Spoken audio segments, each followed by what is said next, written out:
Bom dia, é um prazer muito grande estar aqui com vocês, mas para não ofender ninguém, eu tenho que dizer que maior do que o prazer é a responsabilidade. Substituir o professor dos professores é algo que nos coloca numa situação bastante difícil, mas a gente não pode fugir da batalha, não é? Então, eu queria convidar você, para não perdermos tempo, já abrir a lição da sua escola sabatina, e eu sei que existe aqui quase que uma tradição do professor, né? Ele já faz a pergunta direto, o título da lição, o verso e os objetivos da lição dessa semana. Então, se alguém puder manter a tradição para que não seja tão traumática a mudança, por favor. Título da lição: Castigo retributivo. Castigo retributivo. Verso para memorizar. Você consegue perscrutar os mistérios de Deus? Pode sondar os limites do Todo-Poderoso? Jó 1:7. Ok, objetivos da lição dessa semana. Esse é o professor que tem que falar? Não. Conhecer, comparar exemplos históricos do julgamento retributivo de Deus com a situação específica de Jó. E se conhecer. Sentir, perceber a soberania de Deus em seu trato amoroso e justo para com a humanidade ao longo da história. E, consequentemente, fazer o quê? Buscar um equilíbrio saudável e bíblico na compreensão da justiça e da misericórdia de Deus em sua própria vida e na vida das outras pessoas. Obrigado. E eu acrescentaria mais um objetivo que é possível ser alcançado no estudo da lição dessa semana, que é entender o nosso papel nesse processo. Hoje, enquanto não só membros de uma igreja, mas também como cidadãos. A lição dessa semana é quase que a continuação da passagem por uma ponte, que nós estamos fazendo no livro de Jó. Nós começamos os discursos depois daquele prólogo inicial, a introdução do livro, para sabermos o que é que ele trata, e agora nós começamos os discursos dos amigos de Jó. Esses amigos que se sucedem em diálogos bem construídos, mas que não necessariamente no conteúdo de suas falas refletem uma amizade pura e verdadeira, ou simplesmente poderíamos dizer que no conteúdo dessas falas refletem alguns equívocos que são próprios de pessoas humanas como nós. O primeiro desses diálogos é feito possivelmente por um mais amigo ou pelo mais velho, Elifaz. E vocês estudaram na semana passada quais foram os equívocos de Elifaz. Quais foram eles? O que foi pontuado na semana passada sobre Elifaz? Como? Jó, você sofre porque você merece. Elifaz é bastante educado na introdução. Ele simplesmente faz o que muitos de nós faríamos, que é: Jó, você não se incomodaria se eu lhe dissesse algumas coisas? Nós somos amigos e eu vou aproveitar a oportunidade que você falou para poder falar também. Estamos há 7 dias aqui morrendo de vontade de dizer alguma coisa, bastante impressionados pela sua situação e acreditamos que somos, de fato, imbuídos e dirigidos por Deus para lhe dizer ou lhe esclarecer o que é que você está passando. Porque existe um pressuposto bem básico: você está sofrendo e você precisa de consolo. Esse é o pressuposto básico que nós temos, que quem sofre precisa de consolo. Necessariamente isso é correto? Esse é um primeiro paradigma a ser desconstruído. Não necessariamente uma pessoa que sofre, ela requer o consolo humano. Às vezes o que ela quer é somente uma presença. E nesses casos o silêncio nos oferece muito mais. Bildade, ele continua o discurso. E qual é a tônica do discurso de Bildade? O irmão quer falar alguma coisa? Exatamente nessa linha de raciocínio que você começou, acho que muito bem sólido. O número 7 na Bíblia é o número que significa perfeição. Os amigos de Jó perderam uma grande oportunidade de ficar calados. Eles ficaram 7 dias perfeitos. Se eles continuassem nesse tom, eles estariam só dando conforto e nada de irritação. Então, às vezes, o que a gente tem que aprender, às vezes, é chegar perto da pessoa quando ama, quando está realmente, eu estou sentindo a tua dor, Nem pesa mesmo, deve dar para a pessoa ficar toda hora falando muito obrigado, muito obrigado. É só chegar e dar um abraço e ficar quieto. Né? Eles perderam a oportunidade de ficar calados. Sou dono do meu silêncio, sou escravo das minhas palavras. Né? Deus dá 2 ouvidos e uma só boca. Uma criança demora 1 ano e meio, 2 anos para aprender a falar. Mas se você fica alguns meses e ela não escuta som do seu interlocutor, você acha que ela está normal. Então uma criança demora 2 anos. Se a gente aprendesse essa lição, a gente ficava, ouvisse uma fofoca, uma conversa, entendendo que aqui Hortolândia já foi chamado, não para alguns pastores que saíram daqui, não Hortolândia, mas Mortolândia, que caiu daqui para morto. Né? Então, se a gente aprendesse esses detalhes, a gente não cairia tantos erros. Né? Eu sou dono do silêncio, escravo das minhas palavras. Então, essas lições que a gente tem que tirar, né?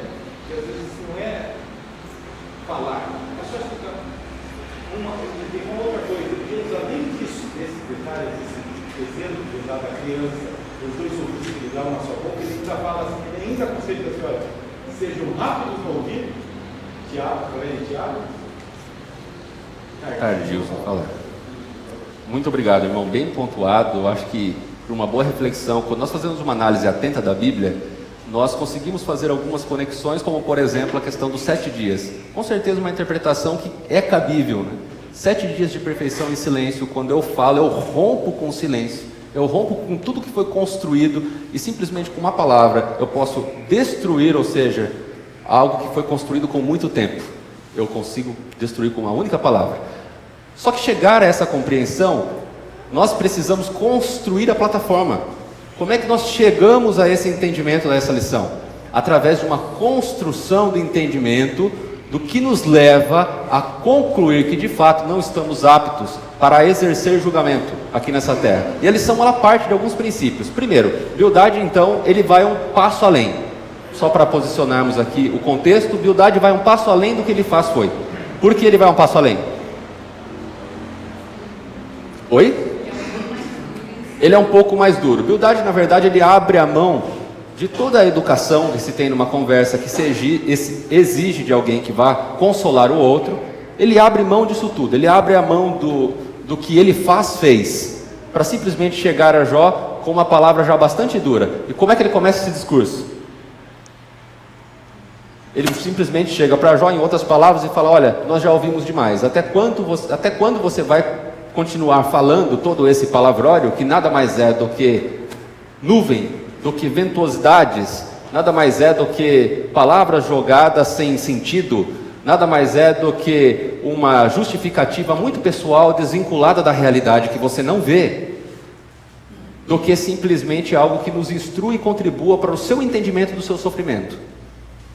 E Bildade começa então esse discurso de uma forma um tanto dura, pastor. Ele se posiciona como já um ditador da justiça. E o que ele diz para Jó é: olha, Jó, vocês lembram que no início, só um parênteses, o que Jó fazia no prólogo em relação à sua família, os seus filhos? Orava por eles, porque porventura, naqueles encontros familiares, alguém falou alguma coisa? Porventura, naqueles encontros familiares, os filhos poderiam ter pecado. Poderiam. E Jó orava pelos filhos. Faz bastante sentido isso. Fazia parte do caráter de Jó essa construção de oração, de santificação, de preocupação com a família. O que Bildade fala da família de Jó? Bildade, ele entra num seio que muitas vezes nós não temos autoridade para entrar. Ele julga não apenas Jó, mas ele julga os filhos de Jó. Ele diz: porventura os seus filhos pecaram e por isso estão recebendo o que merecem, receberam o que merecem. Mas o seu pecado pode ser que não seja tão grande quanto o deles, e por isso você ainda está aqui sofrendo. E essa é uma seara bastante delicada que nos dá lições bem práticas, que é entrar onde não somos chamados, ou seja, nos envolver em questões familiares, nos adentrarmos ali a uma seara que não nos faz parte e não nos convém, por diversas razões. Nós não somos chamados a isso, e nós não temos todas as informações para fazer. Bildade age dessa forma, e a lição, ela parte dessa plataforma para dizer: olha, o que Bildade fez ao dizer que Jó possivelmente errou e seus filhos com certeza erraram, e por isso estão sofrendo a consequência de um pecado? Só um instante, irmão. Pode ter alguma relação com algumas histórias do passado, pois a menção, tanto no discurso de Bildade, depois ter uma continuidade ainda, né, mais acentuada no discurso de Zofar, ela teve uma menção a um evento passado. E qual evento foi? O dilúvio. Pode falar, irmão, nós continuaremos. O número 3 também tem significado, né? Deve ser 4 aqui, 2, 5, né? O número 3 também tem significado. Tem um verbo chinês que diz assim: quando você quiser pensar mal de uma pessoa, pense que você é humano. Então diz assim: quando fizer uma vez, pense que você também tem esse teu defeito. Quando fizer uma segunda vez, pense que pode ser uma coincidência, teve um azar a pessoa, tem que ser com você outra vez, no mesmo lugar, uma coincidência. Agora, a partir do terceiro ato, aí você pode deduzir. Um dos amigos de Jó podia pensar diferente, tem um raciocínio diferente. E com outro amigo, aqui a Bíblia fala que não, ele é um preconceito mesmo, que é final do ser humano, é falha do ser humano, que todos têm esse defeito. Por isso, o número 3. 3 foram pela mesma raciocínio, e um piorando do que o outro. Muito obrigado, irmão. Muito obrigado. A Bíblia ela não traz palavras sem sentido, né? Não estão ali por acaso. A gente sabe que a construção do raciocínio hebraico, né, especialmente, ele traz de fato sentido a cada palavra. No livro de Números nós vemos diversos disso, né? Moisés na tenda da congregação, no primeiro dia do mês, tudo isso tem um significado. É muito bom ser relembrado, pois nos ajuda a formar o conhecimento da lição. Sobre o dilúvio, eu queria que nós pudéssemos refletir um pouco para compreender a relação entre o que aconteceu com Jó no seu diálogo com Bildade e o que aconteceu no dilúvio. Essas duas coisas são coisas iguais? O que é que acontece no dilúvio? Gênesis 6, 5 a 8. Gênesis 6, 5 a 8. Alguém pode ler? Gênesis 6, 5 a 8.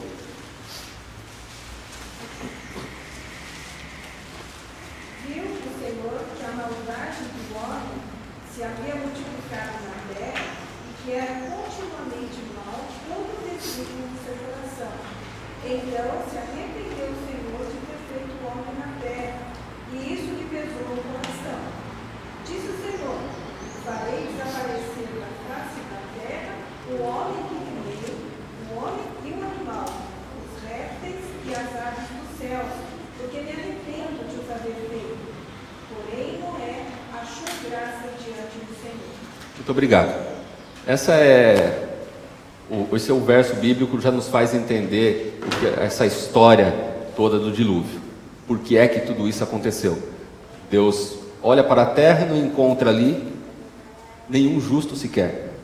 Deus olha para a terra e vê apenas destruição, maldade, desígnios no coração, desígnios maus. Qual é a atitude de Deus diante disso? A atitude de Deus é misericórdia sempre. Misericórdia, nós falamos Deus muito da justiça e da misericórdia, mas Deus é infinitamente mais misericordioso do que justo. Porque se ele fosse justo, ele teria matado o Caim dado igual para igual. Ele deixou uma vida longa que ele se arrepender, que amadurecer, ele desistir. Conversou com ele, insistiu. Certo? Então ele só entra. Então a gente vai analisar a história do Coré também anda ali na minha. Mas se você for ver, parece que na história da Bíblia é coisa curta sobre Deus, é vingativo. Não lê. Quem é mais analisa. Além de tudo, era meu parente de Moisés. Né? Quantas oportunidades eles tiveram para sair da situação? Então Deus é muito mais misericórdia do que justiça. É muito importante ter esse esclarecimento mesmo do que é justiça e do que é vingança. E nós vamos tocar isso um passo além do nosso estudo. Para nós compreendermos bem o que aconteceu aqui e distinguirmos a história de Jó, vale a gente começar a destrinchar um pouco o contexto dessa história. Primeiro que os homens, nós nascemos sobre uma ordem. Deus, quando cria o mundo, Ele não cria simplesmente matéria, Ele cria organização moral. Ele cria estrutura, ele cria um andamento correto das coisas. As leis não são simplesmente restritas às leis físicas, obviamente. Existe uma ordem que governa esse universo, uma ordem de caráter moral. Isso quem vai explicar é a filosofia. Ora, quando o homem, só que ao mesmo tempo que é concedida, é realizada essa ordem moral, que nada mais é do que um reflexo do caráter de Deus, assim como todas as coisas criadas refletem quem Deus é, Deus também cria algo que aparentemente vai de encontro, ou poderia ser paradoxalmente considerado, que é a liberdade do homem, uma liberdade de inclusive se insurgir contra a ordem estabelecida. Não é interessante isso? Porque o que ocorre, e isso é a misericórdia de Deus, isso é amor de Deus. Mas quando Deus permite que o homem tome as decisões por liberalidade, por amor, por compreensão, o homem erra e ele cai. E ele chega nesse nível de degradação moral e espiritual que estávamos aqui no tempo de Noé. Diante disso, qual é a declaração que o homem dá? Não se trata simplesmente de desobedecer a ordem das coisas, o status quo. É mais do que isso. Quando nós tentamos tomar as rédeas da vida e estabelecer as próprias ordens, nós estamos dando uma declaração que é possível viver sem Deus, que esse mundo sobrevive sem Deus, e que a minha vida pode também ser gerida fora dos limites de Deus. Em outras palavras, eu posso dar um salto para fora de Deus, porque todas essas coisas são criadas e são feitas e vieram a existir por causa de Deus. Ora, se fora do que foi criado haveria vida, existe aí um ponto de dificuldade, porque eu vou ter dois universos paralelos, e dois universos paralelos não se sustentam. Quando os dois amigos, Jové implicaram com eles, tiveram a intenção de defender a Deus. É só falar isso. E outra coisa, eles estavam achando que estavam sendo justos. Agora, Moisés sempre fala aqui que justiça, o homem quer ser muito justo, agora justiça sem misericórdia não é justiça, é tirania. É vingança. Moisés fala de tirania, eu acho interessante isso. Justiça é a mesma coisa. Sem misericórdia é tirania. Nós vamos chegar nesse ponto. A lição nos leva claramente para esse sentido, então não faria outra razão da gente não chegarmos lá também, porque a partir da história de Noé, nós começamos a distinguir o que é justiça e misericórdia para Deus. Veja, não existe condições de ter um universo paralelo, pois se estiver, eu levo ao prejuízo o universo criado por Deus, eu levo ao prejuízo a ordens criadas por Deus. Logo, o que é que precisa ser feito diante de um grupo que se posiciona abertamente e claramente, sem possibilidade de retorno, pela consciência e onisciência daquele que sabe de todas as coisas, né? O que eu preciso fazer com ele? É a morte. Não tem como sustentar esses dois universos. Se isso prosseguisse, eu não estaria demonstrando misericórdia para com Noé e para com a geração futura da qual nós fazemos parte. Todo o plano estaria, como dizemos aí, por água abaixo.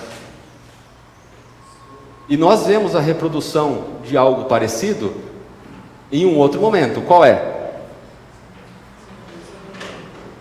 Sodoma e Gomorra. O que é que acontece em Sodoma e Gomorra?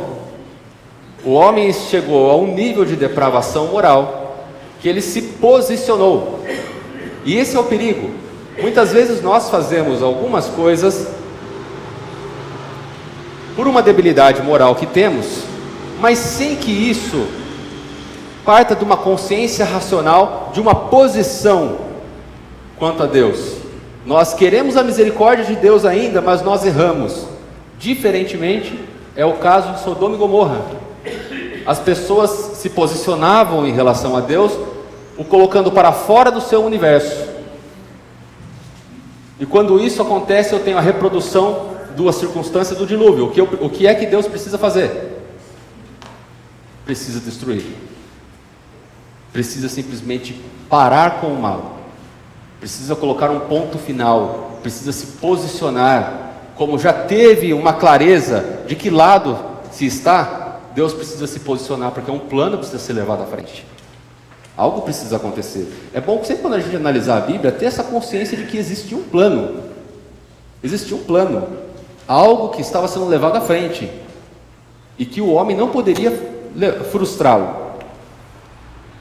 A justiça de Deus nesses dois casos é uma justiça direta. Deus age diretamente. Pode falar, irmão. Nós estamos analisando aqui a justiça de uma cidade, né? A justiça de Sodoma e Gomorra, a justiça do dilúvio, que o mundo todo foi coletividade. E a justiça de Deus hoje, um indivíduo que é mau. Deus tem que botar limites, senão aquela pessoa acaba com tudo. Deus tem um plano de preservação do mundo para amadurecer o pecado. Se ele tinha que ter destruído lá a Torre de Babel, ele teve que botar um fim, porque senão o plano dele não podia durar 6, 7 mil anos, por 1000 anos ele tinha que botar um fim, senão pouca gente se salvaria. Lá uma situação bíblica. Deus conduz as coisas de tal maneira que bem sinceros que ainda não decidiram, tem que preservar ainda. Não chegou não derramou a taça ainda. Mas hoje tem uma situação, quando o indivíduo é muito mal, Deus coloca fim nele. Aonde que está na Bíblia isso? Esse limite da paciência de Deus. Salmo 55. O último verso do Salmo 55 fala esse limite. Então, há pouco tempo atrás, um policial, eu estava em trabalho, um policial me trouxe um garoto da FEBEM com 17 anos.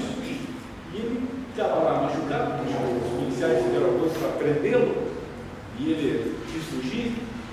Então eu estava olhando ele, examinando, e daí o policial cochichou aqui no meu ouvido assim: matou 3 já. Ele não tinha 17 anos, está com 16 para completar 17. 2 vezes na FEBEM fugiu para matar. Como quem disse: se puder, dá um troço nele aí, dá uma injeção, acabar com esse cara. Olha que responsabilidade, o policial falar isso para mim. E eu fiquei pensando assim, olhei, conversei com o menino e falei assim, me veio uma luz, daí eu pensei assim, eu tinha que fazer alguma coisa, porque sabe, sua última chance desse menino. Eu falei assim para ele, olhei para ele assim, bem no rosto, e disse assim: sabe quanto tempo você vai viver? Se ele estava com a cabeça baixa, sabe quanto tempo você vai viver se você continuar essa vida? Ele despertou, abriu. O quê? Sabe quanto tempo você vai viver se você continuar essa vida? Você não vai chegar aos 35, 37 anos. Se você tiver dúvida, quando tiver reportagem sobre os grandes bandidos das prisões do mundo, do Brasil, veja quantos têm cabelo branco aqui no Brasil, que não tem prisão perpétua. Veja quantos têm cabelo branco. Você vai... Sim. Mas o que isso quer dizer? Leia, se você tiver empréstimo uma Bíblia, Salmo 55, o último verso. Você vai ver quanto tempo você vai viver se você continuar assim. Aí, o cara saiu, o policial levou lá, entregou para outros colegas e voltou. Estava fazendo trabalho e disse assim: ó, eu ganhei o dia, se o senhor me falar onde está isso, se existe isso mesmo, o senhor inventou. Chega na sua casa e leia o último verso do Salmo 55. Eu ganhei o dia, que isso, que eu volto e meia com esses moleques, vai ser uma arma e tanto para eu falar para eles. Então Deus tem um limite. Primeiro os bandidos que não tem temor de Deus, ou você teme de amor e respeito, ou você teme de medo mesmo. Os bandidos que não tem nenhum nem outro, Deus acaba com a vida. O que é uma consequência natural dessa ordem moral é que essa própria ordem moral que ela é estabelecida, ela encaminha circunstâncias. Então, isso é bom para refletirmos, que nós não somos invencíveis ou não temos condições suficientes para ir de encontro a essa ordem estabelecida. Ela começa a realizar a seleção do que está acontecendo. E no nosso nível, nós não temos apenas a ordem estabelecida, nós temos uma sequela do pecado, que é a nossa subordem, que é a nossa justiça. Então, e a nossa sociedade, do estado em que se encontra. Ou seja, além da ordem moral estabelecida por Deus, nós descemos num nível de uma ordem estabelecida pelo homem e descemos ainda num outro nível de uma subordem paralela, que significa a seleção daqueles pelos próprios maus, pelas próprias pessoas que se propõem a realizar o mal, daqueles que vão continuar fazendo. Ou seja, quando você se propõe a fazer o mal nesse mundo, quando você põe no seu coração de realizar coisas erradas, obviamente que você precisa ter em vista que a vida não é longa, não é longa. Pelo menos a gente sabe que vai existir um tempo de fim, que a resposta virá necessariamente, mas mesmo na própria vida nós já conseguimos experimentar consequências. E esse é um ponto interessante. Qual é o tema da lição? O título? Retributivo. Qual a diferença de retribuição e de consequência? Consequência é resposta do seu ato, né? Seu ato e alguém de você fez. Exatamente. A consequência ela é um resultado quase de causa e efeito. Isso foi feito, isso vai ser realizado. A retribuição é uma entrega voluntária de algo. É uma postura de alguém em relação a uma atitude sua. Não necessário. Uma está no campo do que a gente poderia dizer o campo da física, especialmente causa e efeito. Nós sabemos que se o vento soprar ali, aquela cortina, ela movimenta. E nós temos essa consciência de que assim funciona. Mas pode ser que se nós tivéssemos uma ordem de que ninguém mexa nessa cortina e alguém toca na cortina e ela movimenta também, qual é eu posso ou não dar a retribuição? Porque ninguém era para mexer na cortina, e se mexesse ia sofrer uma represália, ia sofrer uma pena, ia sofrer um castigo. Então são duas coisas diferentes. Nesses casos, tanto dos homens da época de Noé, quanto também de Sodoma e Gomorra, e também da rebelião de Coré, porque também é algo relevante da lição, nós tínhamos ali uma posição de os homens que não estavam contentes, questionavam a autoridade de Moisés em dirigir o povo que havia sido liberto, muito pela atitude de Moisés, agora simplesmente se rebelava na pessoa de Coré, que colocava em dúvida a sua legitimidade como líder. O que acontece nessas circunstâncias? Moisés simplesmente coloca os fatos de uma maneira mais prática possível. Amanhã tragam os seus incensários, nós iremos nos apresentar diante de Deus e Deus dará a resposta. E assim é feito. Nós conhecemos a história, e aqueles homens são tragados pela terra, são engolidos vivos, eles e as suas famílias. No entanto, antes que isso acontecesse, algo foi dito, que o povo que não tinha nada a ver com aquilo, que o povo que não aderiu, se separasse. Nós temos o que de um lado? Justiça, e do outro? Misericórdia. Você percebe que, de novo, a gente consegue entender nessas três histórias, que existia misericórdia de Deus direcionada a um povo, sempre havia alguém, pois lá em Sodoma e Gomorra, qual foi o que Abraão disse com Deus? Disse para Deus: se houver 40, 50, se houver 40, se houver 30, ele falou: olha, se houver 10 pessoas, olha a bênção e a misericórdia de Deus. Todas as vezes que ele exerce justiça, existe um aspecto de misericórdia, há algo a se proteger, há um valor essencial, mais importante. Deus está preocupado com isso. E qual é a diferença dessas três histórias com a história de Jó? Jó não havia feito nada de errado, essencialmente é essa a diferença. Os outros estavam evidente que estavam se posicionando contra a ordem. Lá em Coré, quando eu questiono a legitimidade de um líder, o que eu estou dizendo? Eu estou questionando o critério de eleição de Deus. E isso acontece somente lá? Se nós trouxermos em perspectiva, nós muitas vezes também não questionamos a liderança, não questionamos a escolha de fulano ou de ciclano para assumir uma responsabilidade dentro da igreja. O mundo aí fora, a sociedade sempre achou que Deus foi um tirano, sempre achou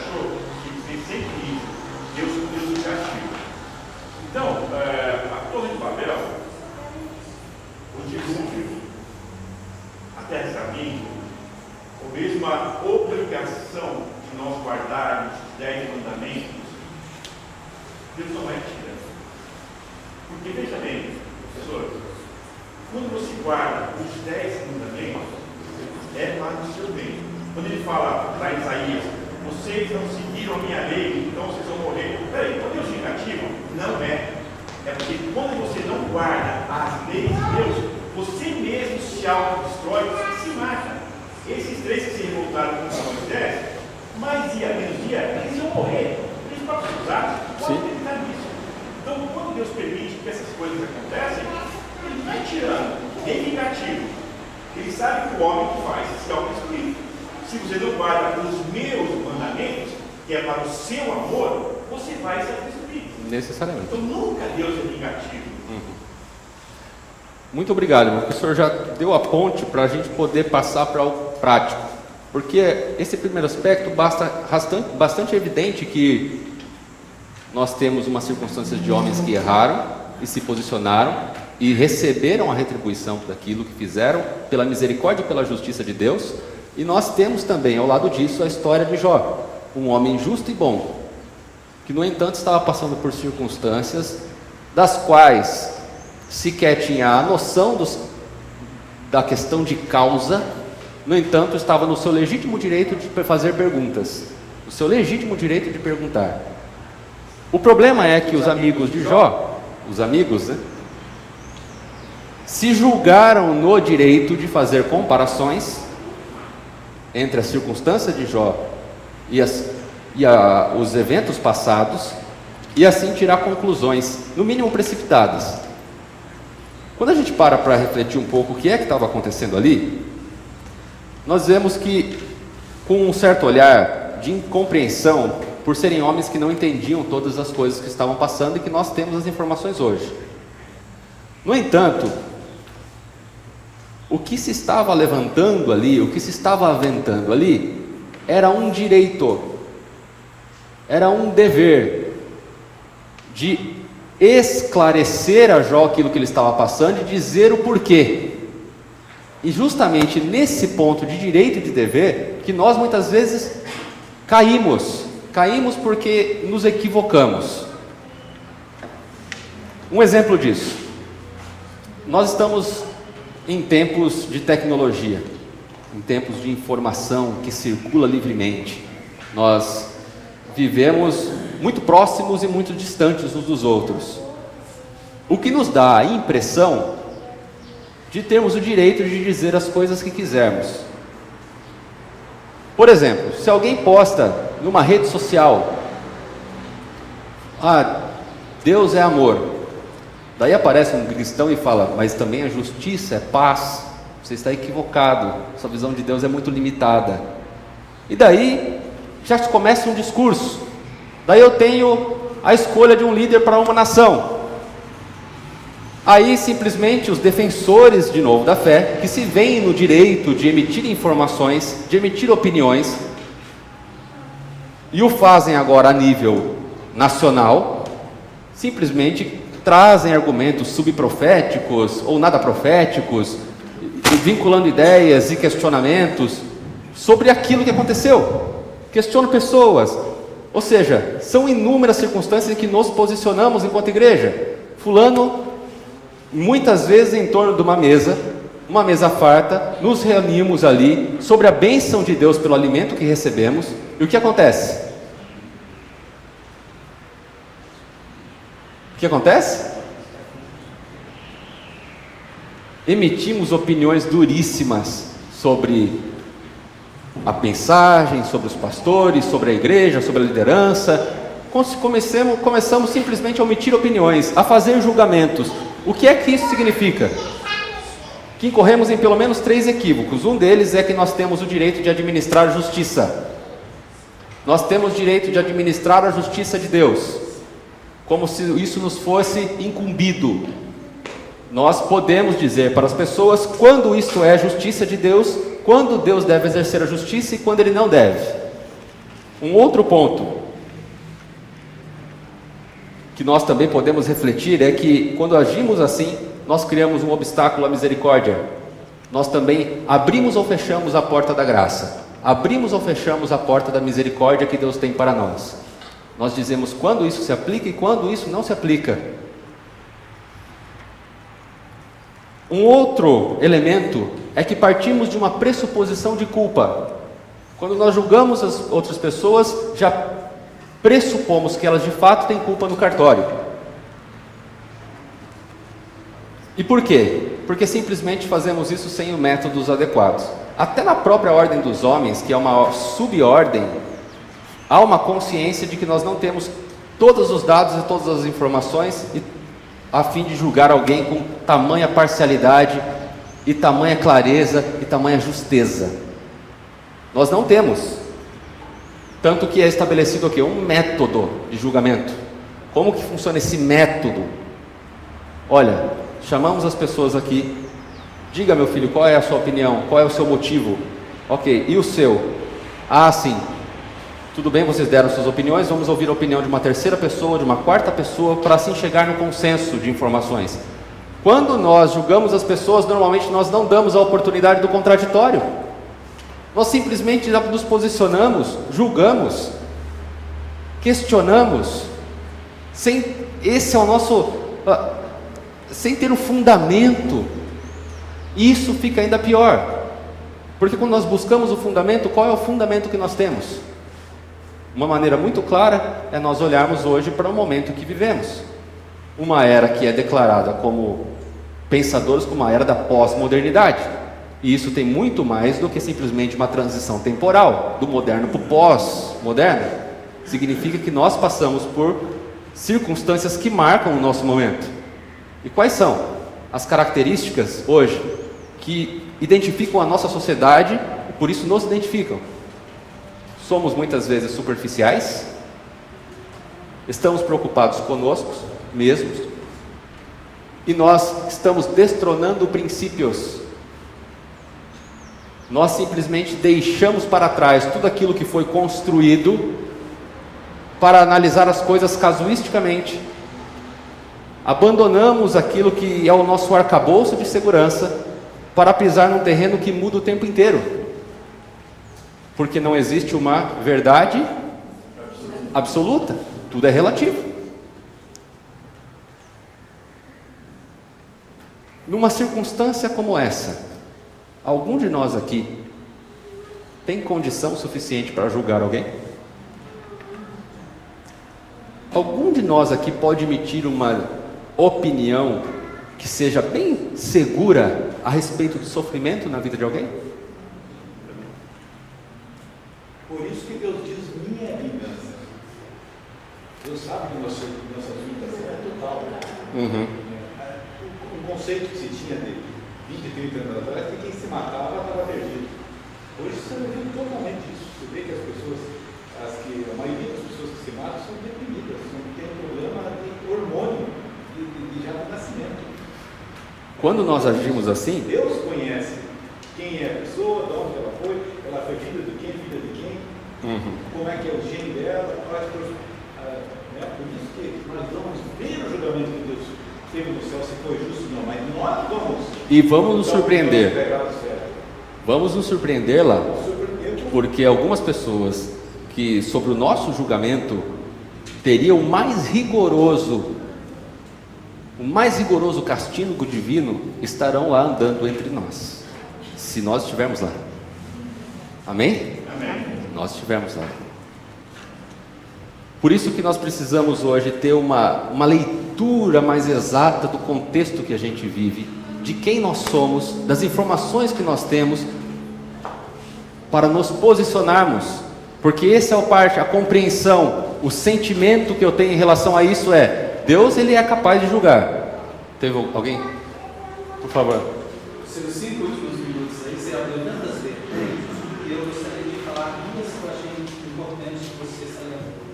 Primeiro, nós, influenciados pela Idade Média, temos a ideia de Deus tem uma visão melhor do que estamos no. E essa não é bem a verdade sobre isso. Quando nós estudamos a Bíblia, não é bem este o caminho. Mas há momentos que há pessoas e homens na sua terra que eles também estão testemunhando sobre este método, sobre o sofrimento para muitas pessoas. Nós temos que ter cuidado quando nós tecemos esses comentários e olhamos para pessoas. Eu trabalhei com uma pessoa que hoje passa por uma das situações mais difíceis da vida dele. Ele está com o pai dele, que foi um homem, um missionário da igreja, um pastor da igreja, e está com a esposa, que é uma professora da instituição, super bem conhecida, doente. Os dois estão doentes. E aí, eu presenciei uma visita de uma pessoa que eu falei, não aceita mais visita de ninguém. Porque a pessoa vai com o espírito de condenatório. E quando a gente vai visitar, às vezes, o irmão me falou algumas coisas, a melhor coisa é um abraço e um silêncio. Esse é um momento nosso, sabe? De como a gente está. E se a gente está preparado para passar uma mensagem de salvação. Mas para eu passar uma mensagem de salvação, eu tenho que estudar a Bíblia, para então me sentir salvo, para ajudar pessoas. Às vezes a gente quer salvar pessoas e a gente não tem preparo para isso.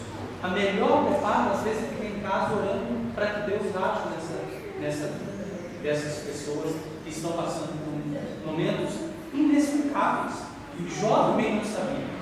Ele não tinha essa visão. À frente, Deus vai explicar para ele tudo sobre isso. Porque perder filhos é uma coisa inexplicável. Então, Deus vai explicar para ele sobre isso. Então, há momentos que nós precisamos deixar Deus agir como Deus. Outra vertente foi a aplicação sobre o conhecimento. Eu posso ter um conhecimento maior do que o meu irmão. E às vezes, por eu ter esse conhecimento, falando das redes sociais, eu expresso uma imagem errada sobre aquela situação. Em vez de eu explicar ao irmão como seria, eu saio para o ataque. E nós deveríamos fazer diferente. Quando o irmão nosso está em pecado, nós deveríamos ajudá-lo, não criticá-lo e não jogá-lo ao pior ainda.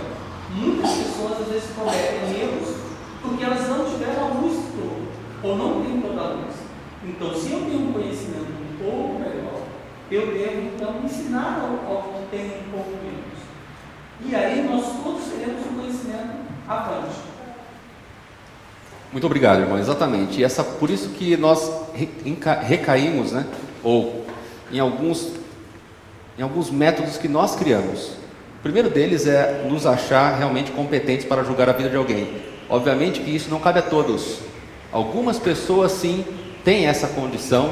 Deus as chama para que faça isso, para que num momento específico hajam na vida de alguém, mas não são todos. E o outro aspecto é que existe uma forma de se fazer isso, que é a falta de tato, com certeza vai de encontro. Primeiro aspecto é, nós falamos coisas que não devem ser ditas para pessoas que não são os nossos amigos e que sequer conhecemos. Não temos intimidade e não tivemos a liberdade para fazê-lo. Se não conhecemos, pelo menos precisamos ter a autorização e a liberdade para dizer algo. Até próprio Cristo, quando veio, ele disse que não veio para julgar. Ele veio simplesmente para deixar emblemático essa nossa falta de capacidade de discernir as coisas. Quando Cristo é levado, está para ser levado, Pedro toma da espada para defender o quê? Quando ele toma da espada, ele fere. E o que é que Cristo faz? Ele deixa bem claro uma coisa: não estou pedindo defesa. Você não está aqui para realizar a defesa. Olha o equívoco da defesa, ela se confunde mais com a aplicação da pena. Eu estou mais preocupado hoje em realizar a execução da pena do que ministrar a graça. E esse equívoco Jesus nos deixou ali a evidência. Quando ele próprio é levado à cruz, o que é que ele diz a respeito da nossa capacidade de julgar? Perdoa-lhes porque eles não sabem o que fazem. Então, não devemos nos arrogar na competência de poder julgar as coisas e nem pessoas. As coisas muitas vezes sim, mas pessoas não. Não nos cabe isso. Nos cabe não a administração da justiça. Deus deixou claro essa separação. A administração da justiça é Ele que o faz. Nós fazemos ministração da graça, da misericórdia. Esse é o nosso papel.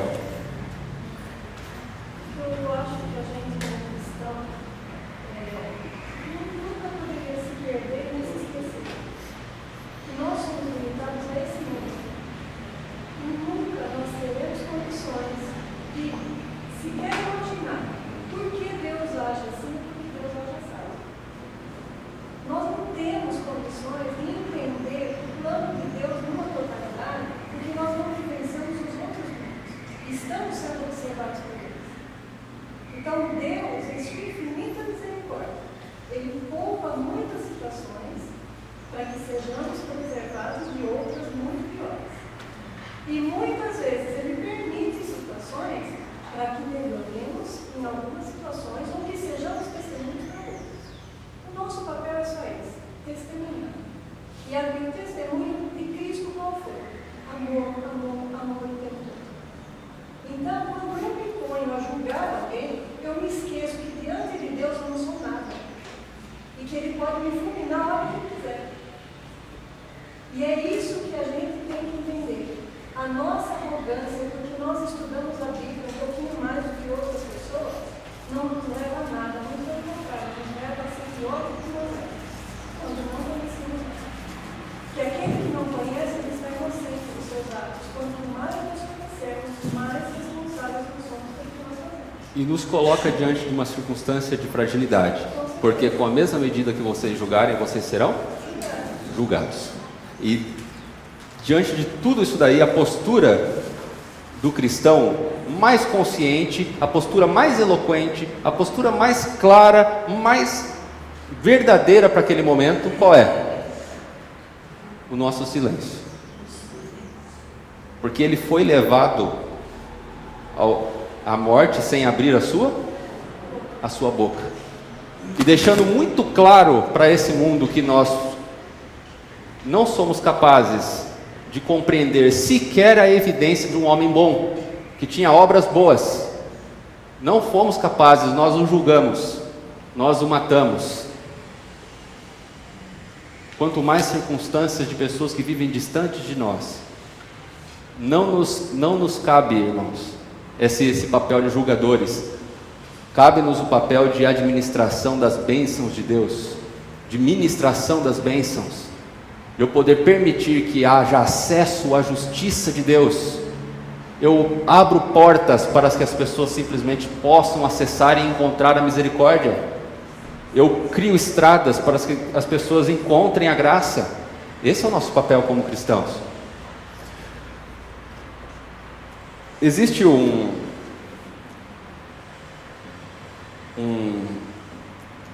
algum conceito de justiça que é a aplicação num dado momento daquilo que é direito para as pessoas. Justiça, num conceito muito básico, eu dou à pessoa aquilo que ela merece. Esse é o ponto. Se ela merece direitos e bondades e benesses, receberá direitos e bondades e benesses. No entanto, se ela merece castigo, ela receberá o seu castigo na medida certa do seu castigo. Isso é justiça. Só que paralelamente a isso, há um outro termo que já foi mencionado aqui algumas vezes, que é vingança. A vingança, ela não tem nada a ver com a justiça, porque a justiça, ela constrói uma circunstância de paz. O resultado da ação da justiça é paz, porque foi correta e na medida certa. O resultado da vingança qual é? A vingança não se preocupa em construir a paz. A vingança é a preocupação simplesmente em aplicar a punição, em excesso. A vingança é a justiça com as próprias mãos. É o equívoco que nós temos cometido de confundir esses dois conceitos e achar que se trata da mesma coisa. Somos mais vingadores do que justiceiros, no sentido de aplicar a justiça. Por isso que diante todas essas circunstâncias que já batemos aqui, não temos a segurança da análise precisa das informações não temos a incumbência de julgar e não temos condições de aplicar a justiça do jeito correto, porque confundimos com vingança, que o nosso papel é simplesmente parar, ir até Deus para conhecer a tua vontade para mim e me preocupar mais com a minha incumbência missionária de levar a graça para as pessoas do que simplesmente colocá-las sobre o caminho da punição. Que Deus nos abençoe para que tenhamos isso como muito prático na nossa vida. Antes de julgarmos, que possamos amar e que esse amor venha respaldado com a misericórdia de Deus, com a instrução correta, mas sempre, sempre com muita oração e conhecimento da vontade de Deus. Vamos orar.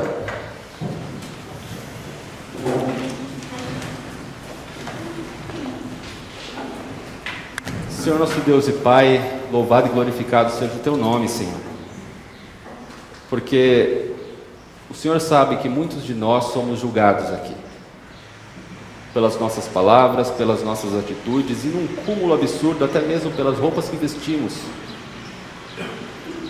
Muitos de nós sofremos, ó Pai, com palavras ditas sem amor. Sofremos o desconsolo do cuidado. Muitos de nós, ó Pai, temos muitas vezes sido levados a questionar a Ti diante de atitudes injustas desse mundo. Por isso nós agradecemos porque o Senhor é um justo juiz. Nós agradecemos porque o Senhor conhece todas as informações, mas mais do que isso, o Senhor tem a sabedoria suficiente para nos dar o justo julgamento. Nós agradecemos, ó Pai, porque diante da maldade das pessoas que gritam nesse mundo violência e violência, como Jeremias, temos a certeza de que nada disso passará impune, porque sobre os olhos do justo juiz tudo acontece. Obrigado, ó Pai, porque nós não precisamos tomar a justiça desse mundo nas nossas próprias mãos, porque o Senhor nos chama, sim, a sermos luzes e exemplo, a sermos caminho de graça para as outras pessoas. Abençoa-nos, Senhor. Abençoa-nos para que em torno das nossas mesas a preocupação mais importante seja o bem-estar do nosso próximo. A preocupação mais importante seja, ó Pai, amar e sempre amar. Que possamos fazer quanto Paulo, dever ao mundo somente o amor e o cuidado. Que possamos fazer desse mundo a restauração que o Senhor espera que façamos, cumprir a missão. E que em outras lições possamos nos preocupar em si, em aprimorar cada vez mais o nosso trabalho, o nosso evangelismo. Que o Senhor ainda haja através de nós, que tenha misericórdia de nós, que nos ensine os seus caminhos, que nos permita conhecê-lo mais, ainda que seja, por mais que estudamos, a superfície de tudo que o Senhor representa, mas que possamos ter a alegria de sermos instrumentos seus, para a construção e restauração, não para a destruição e desunião. Leva-nos no seu cuidado para o restante desse sábado, que possamos ainda honrá-lo e glorificá-lo. Em nome de Cristo Jesus, amém.